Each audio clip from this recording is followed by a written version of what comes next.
And here we are. Welcome back to the Redshirt Sophomore podcast, where we never sit out. Here today's are the hosts, Matthew and Chris Dawson.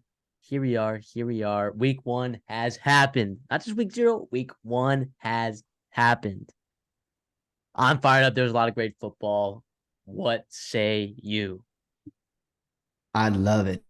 We are back in the swing of things. If you're here all year, this is a great place to be for some content football. Like and subscribe, please. Comment down below if we missed anything or if you want our feedback on certain teams that we didn't get to talk to today or teams you want us to preview in this upcoming week in week two. Yeah, excited. We love Labor Day weekend. I think it's the best weekend of the year, but that's just me. Because of all the fun stuff that happens there. Not only is it Labor Day, we're off today. We're recording Monday, actually during the Clemson Duke game right now, but so we'll talk about them, I guess, next video if something happens. But yeah, we're back. We've been waiting for it, and we're back. Yeah, a lot of surprises. A lot of surprises for week one. Pac-12, 13-0 right now. What? What? I mean, if you've been listening, I mean, this show has been pretty high on the Pac-12. I don't think we're alone in that, but been pretty high on the Pac-12 if you've been listening around. Colorado obviously surprises. Plenty of teams, plenty of teams were surprising us. Cal, how about Okay, Cal? Cal, right? Stanford pulling out a big win against Hawaii. I was only 2.5 point favorites, mind you. So that was a good game. It was supposed to be a good game. But yeah, definitely. Well, let's overreact. Nah, we're not gonna do that. We're not gonna overreact, but we are gonna. You can see on our screen, right? If you're watching YouTube, our mood meter. Okay, our mood meter. Who are we feeling a little bit worse about? Who are we feeling a little bit better about? Some mystery teams that I still need to see more of. Right? These are not definitive. These things will change. This mood meter will change. Right? LSU has time to redeem themselves. All right. I did bet their over 9.5. They have time to redeem themselves. But yeah, let's get going. What games did you get eyes on that we should be Well, talking we'll, about here? we'll start up. We'll go chronological order on weekend. If you remember, it was a long weekend. I know you had today capsulating with Clemson and Duke. Last night, obviously, the big game, the highlight of the week is Florida at LSU. But all the way back on Thursday, right? If you can remember that far, it was Florida and Utah, right? Florida traveled to Utah, and wow, did they get kind of dominated all game with the third string quarterback with Utah. We're both high in Utah. I know you more than me, but I think everybody here is now. If you're not high on Utah, I guess you're probably lower on Florida because, outside of Graham Mertz, who actually me and Matthew were the ones that were saying, yikes, if he's your guy. He wasn't the problem. It was really the supporting cast around him, the defensive line. I mean, it was, I don't know. If you're a Florida fan right now and you just see Colorado, do its thing in year one with Dion and go out and beat a really good team on the road or a really good team program, right? The past couple of years, you got to be frustrated. You got to be frustrated. What say you? Yeah, I mean, look, some casual might pull one in the back box score and right and go, well, Utah only passed for 165 yards. I mean, so well, they didn't dominate them. No, if you're watching that game, Graham Mertz, 8 rushing attempts for negative 29 yards, right? Which I believe 7 sacks. Was it 6 sacks? Whatever the number was, that defensive line for Utah absolutely blew the doors off of them, right? And rushing wise, Utah did fine. It was weird though, because it felt like they weren't really able to put together a lot of drives, and there were some penalties that helped Utah to kind of extend this lead as well. So uh look, this offense didn't look amazing right out of the gate. They had that 70-yard touchdown or whatever, but with Cam Rising back, when he comes back, right, this team will be a lot better. And it is very, very nice to know, as a guy who took the Utah over 8.5 wins, that this defense is here to play. This defense is here to play. It is. So I'm excited about that. Graham Mertz, we've been dogging you all off season. We've been dogging you. But this one was not on you, man. This is a team that, look, year two, this is Billy Napier's team. I mean, the Jake Dickert pick might not be so bad after all. Nah, it's week one. Let's overreact, right? Right. But Look, Florida's got a tough schedule the rest of the way. We'll see if they make a bowl game. We'll see if they make a bowl game. Any other games you got eyes on? Want to talk about? Or any last thoughts? No, I'll say lastly, Utah is a damn good program and they deserve respect. And I think they're going to start to get it this year on their way out of the door in the Pac-12. And when they continue into the Big 12, they're going to get that respect because they deserve it. Next game, I was actually at, right? I was in the student section there at Minnesota and Nebraska. Minnesota hosted Nebraska. That was kind of the highlight of the Thursday night in terms of like storyline because Nebraska did blow that lead late and Minnesota did hit a game-winning kick, which was awesome. Let me tell you. Now, was it frustrating for the first 45 minutes of that game as a Minnesota fan? Absolutely. I mean, you moved the ball kind of well. I was more happy with Ethan Calic the quarterback than most Minnesota fans were. I was expecting a bumpy road, and I saw a lot more highs than lows with zero running game. With zero running game, I don't know if what happened if this was old Minnesota teams with Tanner Morgan, right, and QBs of past, especially on a PJ Fleck, they would have no chance to win this game because they needed the run to set up the pass. It's almost like our pass was the only thing that was setting up our run. And I have to give, Kelly McManus and the wide receiving core, even though there's some drops, but they came in clutch. Daniel Jackson, you saw obviously the early catch of the year was with 3 minutes to go. And then the defense came up clutch with some turnovers. Tyler Nubin, right, is an elite safety that they got there, obviously. But if Nebraska people forget, man, that they're frustrated. If you would have told Nebraska fan, hey, you gave up 13 points, you lost by 3 on the road to Minnesota in Matt Rule's first game, they'd be like, okay, fine. Frustrating, but they're not too frustrated. I think after watching that game and knowing you should have won that game, you got to be a little frustrated. But Nebraska still has to learn how to win, right? Under our fellow Scott Frost, they did not know how to do that. Matt Rule still has to teach him how to win games because it's not easy to on the road in the Big Ten. I think Nebraska is going to give Colorado fits. I think everybody's very high in Colorado and very low on Nebraska right now. I think it's going to meet in the middle somewhere. And I trust Nebraska's physicality. And I trust Nebraska's at some athletes that they have that can kind of expose them more than TCU did with Colorado. And then obviously with Minnesota looking ahead, Drake May in 2 weeks is going to give you fits. Right, Jeff Sims gave you fits, especially running the ball. Not so much throwing the ball, but he's obviously nowhere near the passing threat that Drake May is. So Minnesota's got 2 weeks to get their act together. Offensively, running the ball, obviously, defensively, stopping the quarterback run. Yeah, my only note on this game, you touched everything, so I'm not going to repeat what you said, but Bryce Williams is not the guy at running back there, right? If you're talking about stalling the run game, like I know he's the captain of that team, but he should not be getting that many touches at all. Sean Tyler needs to be getting touches. Darius Taylor needs to be getting touches. I mean, like, Zach Evans will too. Zach Evans will too. Just like he needs to get less snaps. I get that he's really good in pass pro, but like, man, like they need to get something going on the ground game to help out Ethan there, who again They will. maybe didn't play as terrible game as I think people thought he did, right? Yeah, no, absolutely. Bryce Williams will get phased out for the younger guys. Sean Tyler, obviously the lead back, but Bryce Williams will not be getting, a fourth of the carries on the team or, third of the running back carries. It won't be that going forward. Next, we'll go over to Friday, right, with Louisville and Georgia Tech. I'll be honest, I was high on Georgia Tech coming in the year. I took their over, and I feel pretty good about that, even though they didn't get the win. Obviously, they blew the lead, and it kind of got ugly towards the end in terms of that fourth quarter for them. But, I mean, Hayes Kings, 3 touchdowns, 300 yards, 50 more on the ground was pretty impressive. I don't know. I liked what I saw from them. Obviously, I know you're super high on, Louisville and Jack Plummer, but and obviously Jamari Thrash is a stud. So I'll let you talk about that a little bit. Jamari Thrash is a stud.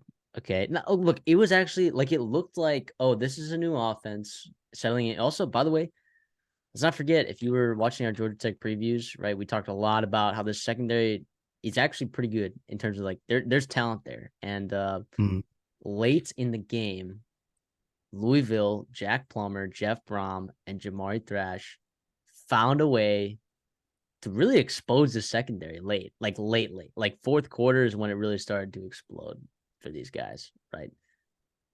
Well, late third, basically it's the second half, right? Because what was it? They were down 28-13 at half or whatever it was. Yeah. Yeah, they're down Yep. No, 28-13 and a half. Louisville storms back, right? That's a good win for the Cardinals, right? That's a good win in Atlanta. Uh, Coming back like that, Jack Plummer showing some promise. Jamari Thrash being that guy that we really think he can be, and and honestly, look, before that really long run, they weren't like running the ball particularly amazing, but they were running the ball fine, right? Like, my concern would come on the defensive side of the ball, like where you thought you upgraded a lot in the secondary. Just needs to get a little bit better. Maybe that's stuff that they just got to clean up, right? And like if Haynes King is dotting you up, believe me, coming from a guy who's seen a lot of that guy, little inaccurate, a little sporadic, happy feet, right? Uh, those are things that I didn't. I mean, you saw it late with the interception, but um, I don't think it was. He didn't play that bad, which makes me believe that Louisville didn't play maybe the defensive game that they probably should have. for sure. And now if you're Louisville, remember that it is week one, right? Do not hit the panic button. You got to win. And for you could have been Texas Tech, you could have been Baylor, you could have been TCU, who we'll talk about here next. You could have been Purdue losing to Fresno State, but you look at them, you look at Illinois, teams that squeaked out wins versus what you would consider, a lot lesser opponents. UCLA, you can throw in there, getting a win against Coastal Carolina. Week one, sometimes all you can ask for in your team is getting a win, right? And you'll fix the issues, this coming week in preparation for your next couple games. But you're 1-0 right now, and that's about as much as you can ask for. Moving on, Colorado TCU, right? The storyline of the weekend was definitely Deion Sanders. I mean, holy crap. That was awesome for so many reasons. Obviously, if you're TCU, you're upset and frustrated, but Deion Sanders should get a ton of credit for the coaching staff he brought in, for the talent he brought in, especially the upper echelon guys. I mean, I'm worried about their depth. I'm not gonna, ready to hit the panic, or not the opposite of the panic button, a full goal, and recalibrate my expectations for this team in terms of actually competing for, being a tier 2 of the Pac-12. But the Stars played well. The Stars played great. I'm sorry, not even well. They played great. Travis Hunter, Shedeur Sanders, Dylan Edwards, Jimmy Horn. Obviously, those guys, showed up, and that's what got them ahead. That got them ahead of TCU was the best players made plays, and the best players on the field were from Colorado. And for the longest time, that has not been true. But with Deion and the talent he's brought in, and the coaching staff that put them in positions to make plays, that's happening now, and I love it. I love it. Yeah, and look, if you're a TCU fan, right, you feel worse about this game, especially on the defensive side of the ball. Joe Gillespie, who, by the way, if there's one person that I think would be able to stop the run and shoot offense, it would be Joe Gillespie. But it was more like Kendall Briles figured out in the second half, like, oh, why are we not just running the ball? And like then they did, right? Which is why I think, like, when you mentioned Nebraska coming in playing Colorado next week, like that's a team that's really physical, especially in the offensive line. And some of these big offensive lines, there's a lot of good offensive lines in the Pac-12. So it could get interesting when they get into that Pac-12 play and people start realizing, oh, wait, let's run the ball against Colorado. That is not to discredit this team at all. Holy cow. They played fantastic. Travis Hunter is better than I could have ever imagined just in that one game. Are you kidding me? That goal line interception was crazy. That touchdown that got called back was an elite athletic play. I mean, he had so many contested catches. He is unbelievable. 4 guys over 100 yards receiving. Shedeur Sanders playing out of his mind. I mean, this was a heck of a statement for Deion Sanders and Colorado to make. And it's crazy. I mean, 20 and a half, 21-point dogs, and they come out with victory to keep the Pac-12 undefeated. So that was awesome. Anything else from you? Yeah, I just want to say, if you're a TCU fan and you're looking for some silver lining, I think Colorado offensively played about as good as they might play all year. I think you could fix some things. I think you can still really contend. All of your goals in terms of winning a Big 12 championship is still in sight. Obviously maybe not national championship expectations, but I don't think that was ever an expectation for you guys. But to compete for the Big 12, you can obviously still do that. This was not a conference game. And it sounds like some of the transfers you got kind of seem to be playing well. It was awesome to see Trey Sanders, back to his old self, at least a little bit. JP Richardson, Dalen Wright, Jack Beck, JoJo Earl, some of these guys that played for you on the offensive ball, seem like a guy. And Chandler Morris, obviously, he's no Max Duggan, not yet, but he played well. I mean, well enough to win that game. I think people will. I think TCU will be okay.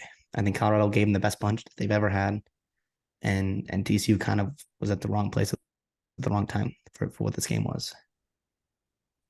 All right, moving on. We'll talk about Tennessee, Virginia. I don't have much to say about this other than Tennessee did what they were supposed to do, right? They kind of started a little bit slow, but it is weird with the new college football rules and the less plays that were being run and all that. And I don't know how that hurts or helps Tennessee. Well, has yet to be seen, but Joe Milton did his thing, 21 for 30, 201 yards, 2 touchdowns, more on the ground, 2 more touchdowns on the ground. He looked like he was due. He looked playing very well, I thought. Obviously, he won't be tested until Georgia comes in or A&M and Bama. But yeah, I'm excited for Tennessee. Joe Milton obviously needs to show me more in terms of consistency, but he did some nice things today. We'll say you. Yeah, and I still believe in this receiving core. They didn't really show out necessarily this game, but by the end of the second quarter, that offense was humming and it looked really good. And they were running the ball really effectively. Which they ran the ball okay last year, but it's nice to see them really run the ball effectively, especially against a team like Virginia. Brew McCoy, I'm surprised they weren't able to get him like really super involved. Same with Dante Thornton from Yep. Oregon. I'm like, I don't know. When I was watching this, I was sweating out Tennessee minus 16.5 first half, and whoa, it was a close call, but it cashed. And we got to see a little bit of Nico, but overall, I think Joe Milton was fine, right? I don't know if people are out there overreacting, panicking that he isn't putting up a billion yards. They won by 36. Right. I don't know that he needed to do that much anyways. Yeah, he didn't really do anything to turn me off of him. So I think he can still be good. Yeah, and if you're Tennessee, you didn't let what happened to TCU happen to you in terms of letting an offense or a team get hot, right? And so Tennessee kind of shut them down. I know Virginia's offense and Tony Muskett's not elite, especially right now, anywhere close to that. But they made it. There was never a doubt, right, for Tennessee to win this game, which is what they wanted. Moving on to Washington, hosted Boise State. Wow, Michael Penix. I mean, I know everyone thought he was good, but 450 yards, 5 touchdowns, 11 incompletions on the day, 29 for 40. Obviously, Roma Dunze, who was a dog, and Jalen McMillan, who was also a dog. People forget about Jalen Polk. Jalen Polk was a beast as well, had over 100 yards and a touchdown.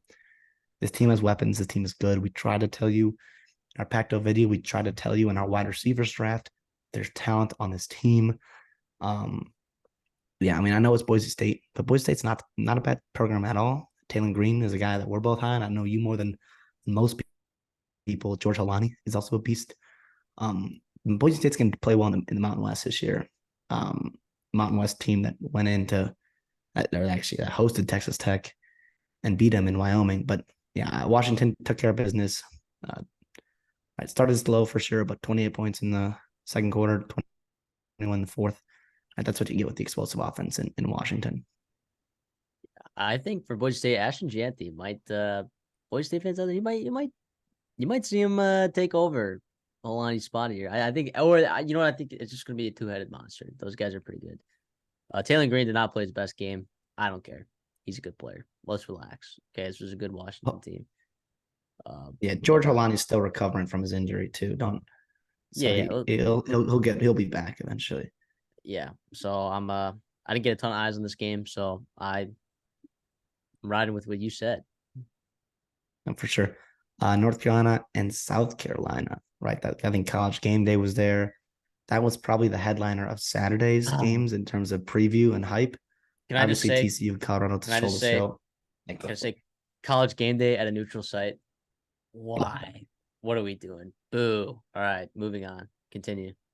no, for real. I mean, first of all, if you're North Carolina, you have to be really impressed with the defense, namely that defensive line who has all the talent in the world, and a team that had a ton of shuffling out, especially in that secondary. Played pretty darn well. And I know Spencer Rattler put up numbers. He 30 for 39, 350 yards, but they scored 3 points in the second half, right? And that was where UNC was able to separate on them. I mean, sheesh, you got to be a little bit frustrated if you're a South Carolina fan watching some of your star players play well in other places, namely Jaheim Bell, right, on Sunday night in Florida State. Could use a guy like him. Could use a guy like Marshawn Lloyd, right? Jordan Burch defensively. Obviously, that's what you get with Spencer Rattler. You're gonna have points where games where you look, kind of. I mean, they couldn't run the ball, which I get that's not his fault. They couldn't run the ball at all. But we talked about that offensive line having questions, having depth questions. But it sounds like the starters aren't right either. Didn't play well. What say you? Yeah, they had some injuries pretty early, and sacks what killed them. Really, Spencer Rattler, I thought played as well as he could have possibly played, given what he had. I don't know. It's unfortunate. Like I feel better about North Carolina. They're able to go win this game, and I did like the way that their defense played, specifically their defensive line. But I think when we were talking about potentially taking the under on South Carolina this year, 6.5 wins. That's looking like a real possibility here. And I don't know that. I just don't know that there's a lot of depth on this team. This might be one of those off years, Shane Beamer and part of his rebuild process. But I don't know. I mean, maybe they can come back. I'm not going to put too much stock in North Carolina. I feel better about their team, right? And I feel worse about South Carolina. But I feel more worse about South Carolina than I feel better about North Carolina, if that makes sense. Yes, agreed. Moving on to Texas A&M and New Mexico. I know Kyle Field was rowdy, even though it was just New Mexico, but they were excited to see some actual fireworks coming from A&M and actually dominating a team offensively that they should have dominated. And you haven't seen that in a while with Jimbo Fisher's squad there. So tell me what you saw there. I know you were there. Tell me what you thought. Things I saw first and foremost. It's no secret. Connor Wigman is a guy. All right. And you could say, like, oh, it's New Mexico. All right, whatever. Look, if you want to compare his game and Quinn Ewers' game side by side, Quinn Ewers played ice, right? And he had open receivers, right? First of all, Connor Wigman, yes, he had open receivers, but he also gave his receivers some chances on some plays, threw the deep ball insanely effectively. He was unbelievable this game. I get it that there wasn't a whole lot of like pressure coming at him. The offensive line held up. Um, but he was unbelievable. And these receivers are those guys. Again, I talked about him being possibly the best wide receiver core in the SEC. I think you're kind of starting to see it. Noah Thomas, dog. Evan Stewart, dog. I will say that the run game though, I'm not sold on that at all. Miami, when we go to Miami next week, it's going to be question marks for sure. If we can run the ball effectively against Miami, this team could be serious contenders, right? Serious contenders because defensively, linebackers, they're testing some guys out. They had Torian York started with Edwin Cooper, but every possession they're rotating, right? They're still battling it out there. The defensive line looked great, which is nice to see. And the secondary, we had questions about who cornerback number 2 is going to be. I thought it was going to be Tony Grimes. It is Josh DeBerry, and he is unbelievable. He was fantastic. Pick, a sack, 7 tackles, led the team in tackles. Physical, right? When they were running that Lobo RPO stuff, and they were hitting us bad underneath. They walked him up to 4 yards, and he just started jamming guys, and it was over. It was over. He's versatile. He's a great tackler. I like him a lot. So, and if Tony Grimes is coming off the bench, then I'm fine with that. Bryce Anderson, of course, was amazing too. So that's all I got to say about that. It was New Mexico. It was great to see a new looking offense and Connor Wigman pushing the ball down the field effectively, like very effectively. Well, yeah, and I think you were not disappointed at all, which I think was the worry. I think with some A&M fans in the back of their mind is it was going to be different year, same offense type thing. But I mean, they looked awesome. I think credit to Bobby Petrino, credit to Jimbo Fisher for adapting and changing the scheme of this offense. Connor Wigman and crew played really well. We'll talk about this later with LSU, but I think A&M, those receivers are going to give LSU fits again. Yeah. They did it last year, and they're going to do it again this year, I think, with LSU's secondary. Moving on, real quick, got to talk about Texas Tech and Wyoming. First of all, credit to Wyoming. That was an awesome atmosphere. That looked like that team battled back after kind of getting down early against Texas Tech. They could have folded. They could have hung it up for next week in conference play for Wyoming, but that was awesome. Credit to them. And then Texas Tech, you don't get much time to salt because you welcome Oregon, a team that put up a bajillion points right this week. I get it was Portland State, whoever they played, but they could be 0-2 and pretty embarrassed this week. They got to come and play a lot better than it did this past game. Yeah, I mean some nice things to come out from that game for Tech, which as fans you're not happy. But look, Jaron Bradley's really good. We knew He's that. we knew that. We knew that. We knew that. If you're listening to the show, we knew that. Also, like weird things happen in Laramie. Like weird things happen. Like I have never made money betting against Wyoming except when I took Illinois last year to cover the spread against them. Every other time, I feels like I just get murdered. Air Force last year, murdered. Knew a bunch of people that took Texas Tech this game, murdered. So I stayed away. Also, it's pretty windy. It got delayed. The air's thinner, right? It's tougher to throw the ball a little bit. And just credit Wyoming, man. They won this game. They won this game. That's all I'm going to say. So I still think Texas Tech is going to be a solid contender in the Big 12. They do got to run the ball better, though. For sure. And I know they mentioned it in the broadcast there, but the altitude at in Laramie is a lot different than Lubbock, right? About 4,000 feet difference. So not to make any excuses for Texas Tech or whatever else, but you have to win that game. But credit to Wyoming. Yeah. So do we feel worse? Yes. I'm not. There's no panic. There's no overreaction. There's no, oh, what an overrated team.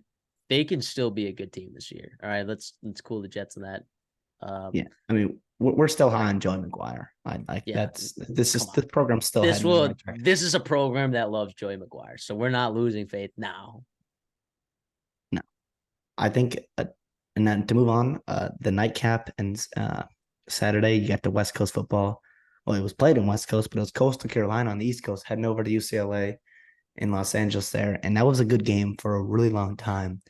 And to be honest, Coastal Carolina kind of dominated them, and you got to credit Jamie Chadwell and the talent that he built there. Right, obviously there's a new coach coming into Coastal Carolina, but there's a lot of talent on the team. Right, namely Sam Pickney and some others there. Obviously the QB there. I'm blanking on his name. He does McCall or Sam or McCall. Chris McCall. Sorry. They're obviously pretty talented, especially for a group of 5 team. They're pretty darn good. But once they threw Dante Moore in, he was obviously a spark. He made some mistakes for sure. And you saw why he wasn't the starter, but you also see why he was a 5-star talent and why the team is so excited about him moving forward. He's probably going to be the guy for sure. But you got to win, right? Which is more than some other teams can say, which we talked about earlier. You got your win. And you move on with Dante Moore as your clear-cut QB1 going forward, which, if you ask most UCLA fans, they don't really care that they struggled. I think they're excited that Dante Moore seems like a dude. Yeah, I put them in the feeling better category. And So, I think some people would look at this and be like, well, I don't know if I feel a lot better. I feel better because I saw some stuff from Dante Moore that looked really good. Also, their defense showed up too, which we knew, like, wow, if Chip Kelly gets a defense this year, like, look out, and it felt like the defense really showed up here. Latu, he was an absolute menace this game. Menace. So, I mean, look, if they just stay healthy there on the defensive front, I mean, this could be a dark horse team for sure in the Pac-12, undoubtedly. Also, J. Michael Sturdivant, right? We talked about him coming over from Cal, was going to be an explosive player for him. He made a big play, a couple big plays. Seems like Dante Moore's the go-to guy. And then obviously stealing, and TJ Harden's 1-2 punch back there. It was pretty awesome. So we'll Yeah. see. Moving on to the highlight of the weekend, obviously, Florida State and LSU didn't quite turn out to be the instant classic, which I think some of us were hoping for and maybe expecting after that first half was so close. First of all, got to give a ton of credit to Mike Norvell, Jordan Travis, transfers they brought in. That team, the coaching staff made elite adjustments in the second half. You saw that with the way they Yes. outscored them 31-7, right? And that those 7 points from LSU came in, on a long touchdown to Brian Thomas Jr. for, at the very end of the game. LSU hit on some transfers for sure. Omar Speights seemed to play well. And even Deuce Chestnut had his moments. Obviously, he kind of got embarrassed by Keon Coleman and even Johnny Wilson at times when he wasn't dropping the ball. But LSU's got some real question marks for sure on the offensive line. They did not protect Jaden Daniels well. They didn't even try to run the ball with the running backs, right? They had 12 carries on their running backs. They had 4 each of them, which, yeah. So Daniels is obviously a threat on his legs. But again, like I talked about, my question mark was LSU. Is he going to take that step forward as an elite downfield passer? And I think it remains to be seen, right? And I think Jordan Travis he got definitely elevated by the elite wide receiver core he has, but LSU's got a damn good receiver core as well. So I do think there's a little bit of worry for LSU for sure. Now they can still do everything they want to do. They can still win the SEC, can still go to playoffs, can still win the championship. But you can't feel great right now. Obviously, high expectations coming in this year. Maybe they weren't the 5th best team in the country, but definitely didn't feel great to get kind of embarrassed by Florida State in that second half. Yeah, I'll say though, if you after watching this game and your assessment is okay, Jaden Daniels lost this game, you're crazy. He actually did fine. Like they put too much on him. You saw us against Texas A&M last year, right? Where A&M kind of boxed him in, right? They played the running back on a lot of those zone reads and forced Jaden Daniels to carry the ball, and he got beat up that game for sure. And in this game, he just couldn't do everything, right? I mean, just again, credit Florida State. Their adjustments were wicked. LSU also failed. It felt like their defensive line was gassed by the end of it. It feels like Mekhi Wingo was in on every single play. I don't know why, but like get that guy a breather like every once in a while. Now it hurts that Mason Smith wasn't in the game, but I mean, come on. Harold Perkins also only rushing the passer 7 times was certainly a choice. It was certainly a choice that the LSU, Matt House made. Certainly a choice. I think real quick, I think about that. I think they're going to learn from that. I think they thought higher of their D line that they could get pressure with them without him. I think with Mason Smith coming back, it'll change for sure. But I do think you got to utilize Perkins, and the number one priority is to stop the passer because he can't really cover Keon Coleman one-on-one. I mean, he can, but not like that. So yeah, I do I think agree. that the defensive line, though, in the first half, they got pressure. Right, Jordan Travis did a really good job navigating the pocket. Right, like LSU got pressure on Jordan Travis in the first half. The second half, they just absolutely lost steam. I think Florida State won this game. They did. Now, do I feel worse about LSU than I did before? Yeah, I mean, you lose by 21 and then you lose by 3 touchdowns in any football game. You're gonna feel worse about the team, but I took their over 9.5. I still think they can win 10 games. So I mean, it'll be tough. I mean, part of that was it'd be nicer if they had won this game, right? You'd feel better for sure, but yeah, definitely Florida State has entered the books as a contender, I think. And I don't think that's a week 1 reaction either. I think they're legit contenders, especially with I don't know what's going on in this Clemson Duke game. He is 21-7 right now, Clemson, and Duke got the ball back. So with 8 minutes to go. Yeah, real quick about LSU, like you said, putting too much on Daniels. He had 37 attempts and 15 carries. So 52 times it was him, deciding what to do with the game, with the ball. And out of 64 plays offensively, So 52 out of the 64 plays were entirely on him. And I think in terms of longevity in the year, obviously I know we're high on Garrett Nussmeier behind him, but that's not going to hold up, I don't think. Especially with the O-line not playing as well as you thought they would.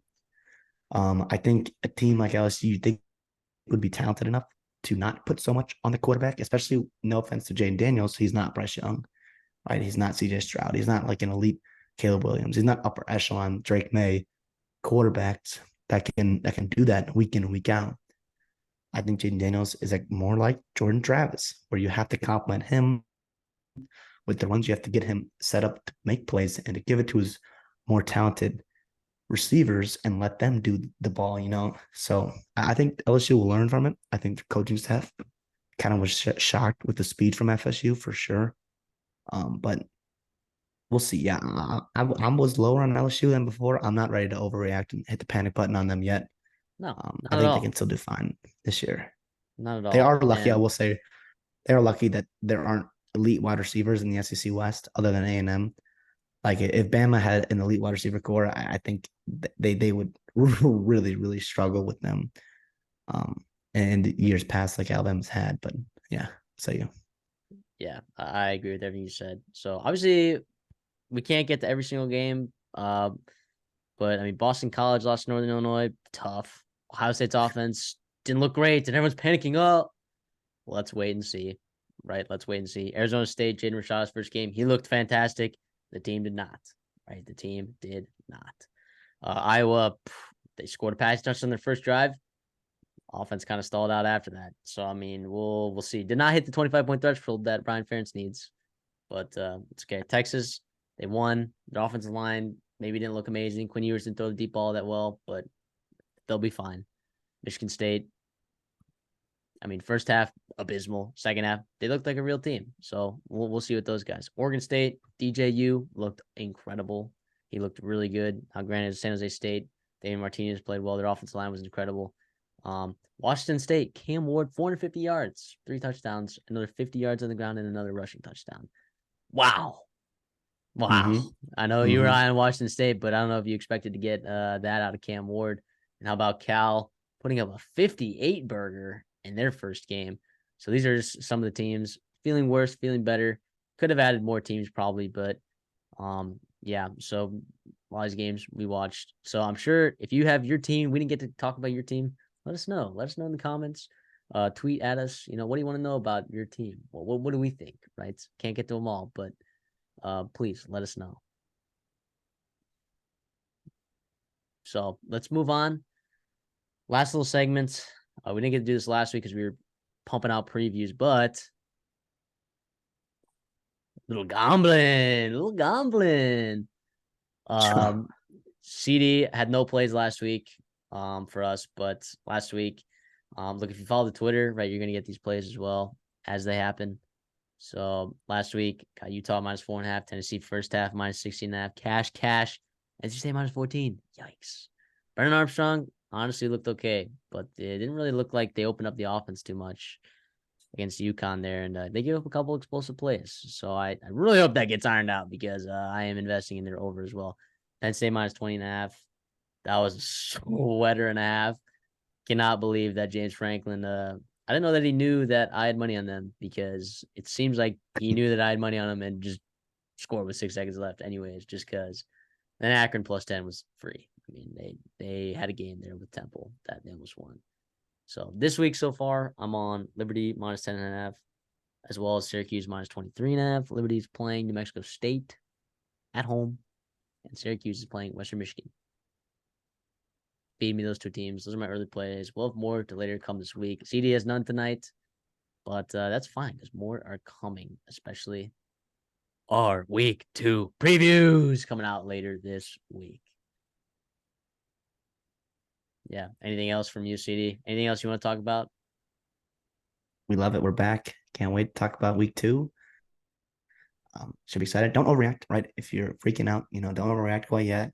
Even if you're Baylor, even if you're Texas Tech, Purdue, teams that, you're kind of worried about Arkansas State and Butch Jones getting kind of demolished by Oklahoma.